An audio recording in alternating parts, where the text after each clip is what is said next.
Hey guys, hope everyone's doing well. Happy Monday. We are 3 weeks out from the end of the school year, which is really crazy to think about. And for this video, as you know, we're talking about the sacraments of the Catholic Church. And we know that, as we discussed in the definition of a sacrament, the sacraments are supposed to, in effect, make us holy. And holiness is our nearness to God, right? So we call the saints holy after the word sanctus because they are near to God. They are living with Him for eternity. And this is something that we desire too. In our desire for holiness, we desire to be near to God. And the sacraments bring about that effect. And this raises a very interesting question when we talk about the sacraments of initiation. Okay, so in this week, we're going to talk about the definitions of each of the sacraments of initiation, which are baptism, confirmation, and the Eucharist. Right? Once you've received these three sacraments, you're fully Christian, whatever that means. You've been fully welcomed into the church. Your formative years are complete. Now it is time to choose a sacrament of service, and of course, we never cease participating in the sacraments of healing. Which we'll go through in the subsequent weeks. But for this week, we're talking about these sacraments of initiation. And in order to talk about these sacraments, I want to bring up one of the major differences between the Western Church and our Eastern brothers and sisters. Because in this regard, and kind of following some of my professors at Benedictine College, what I learned from them, I really like the way the Eastern Church handles these sacraments more than the way we do in the Western Church. And there's an ongoing debate for good reason, right? Neither side is necessarily wrong, but I think that one side is better.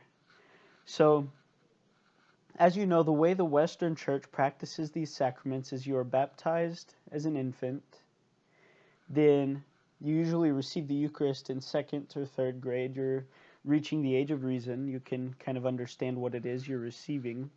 And then finally, you receive confirmation maybe as late as your middle school or early high school years. Right? So confirmation is reserved for much later when you can, in essence, accept the faith as your own. You're being confirmed in the faith at the same time that you can make a conscious decision about choosing the church. Okay, so that's the way the Western Church practices the sacraments of initiation. The Eastern Church, in opposition to that, gives baptism, confirmation, and the Eucharist as an infant. Right? All three sacraments there at one time before the child has even reached the age of reason. Right? The infant receives all of the sacraments. So now,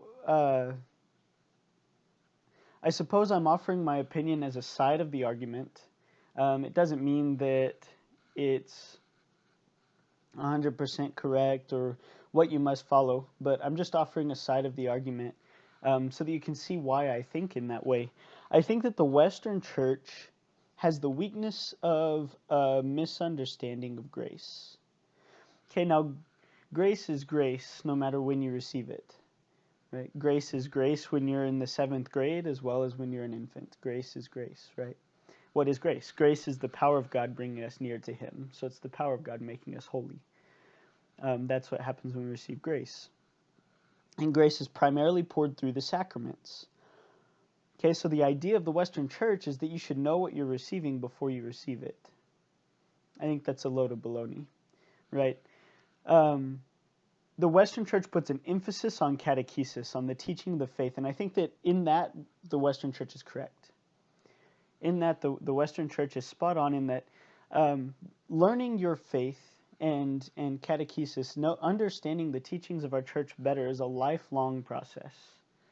Right? And so you run into a trap when you say, oh, this 8th grader is ready for confirmation. They're ready to make a conscious decision about their faith. So then they receive the final sacrament of initiation, and all of a sudden it's graduation from Christianity. I know my faith. I've received all the sacraments of initiation. I'm, in a way, fully Christian. I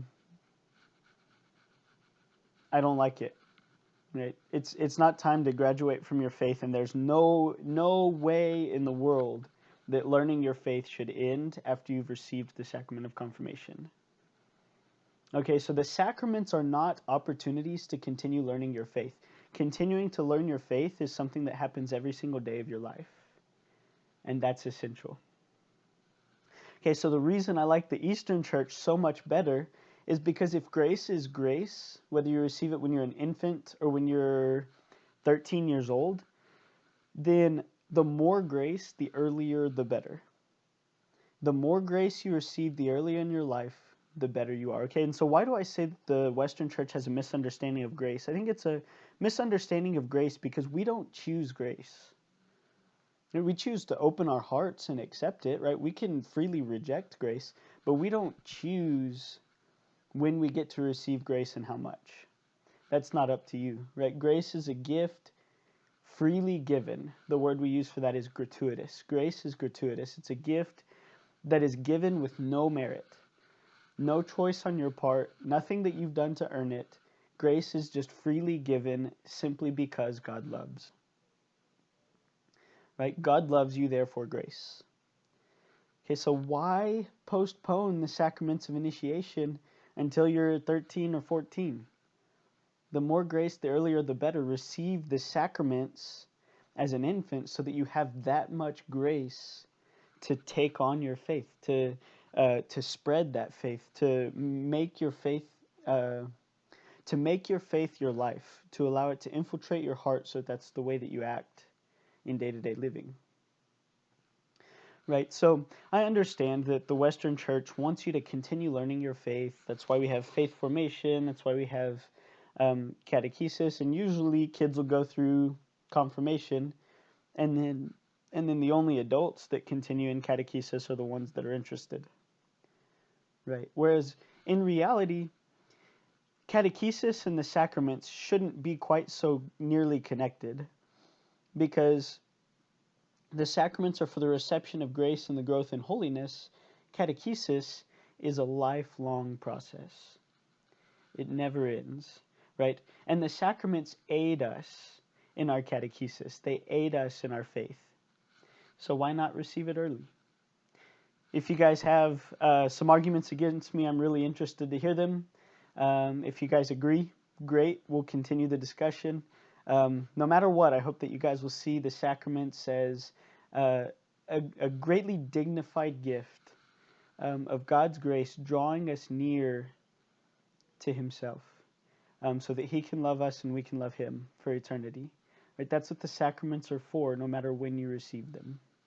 God bless you all. Christ's peace.